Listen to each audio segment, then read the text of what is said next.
हालदीपुकर मुस्लिम समुदाय रेन हर दो ईद मिलादुन्नबी पाराब अडे रस्का तेको मनाव किया नवा पाराब इदी कते आकोवा जुलूस को ओडोक किया।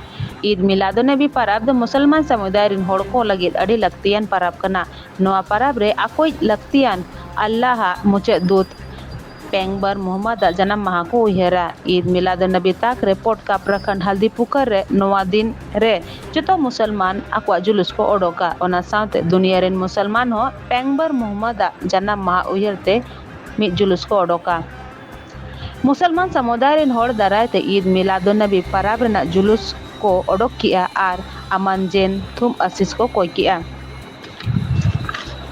सुरक्षा नेल तुरुज प्रशासन पाटा खन डीएसपी चंद्रशेखर आजाद हा आंदे ते अडी जू सुते जोतुआ नेल बुझाव कते सपड़ा रे को ताहे कना।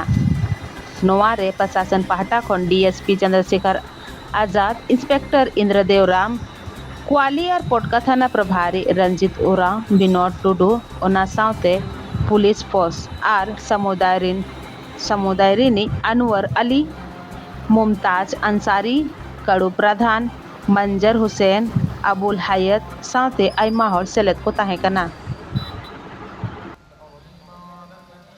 साहब का जन्मदिन है, इसी के अवसर पे हम लोग ये सारे जुलूस निकालते हैं और ये आज़ाद बस्ती से जुलूस निकल कर बाज़ार होते हुए मुबारक बस्ती तक आती है और यहाँ पर थोड़ा सा फातिहा खानी होती है, मिलाद शरीफ होती है, हो करके उसके बाद यहाँ पर हम लोग थोड़ा ये करके और उसके बाद हम लोग यहाँ पर समाप्त कर देते हैं।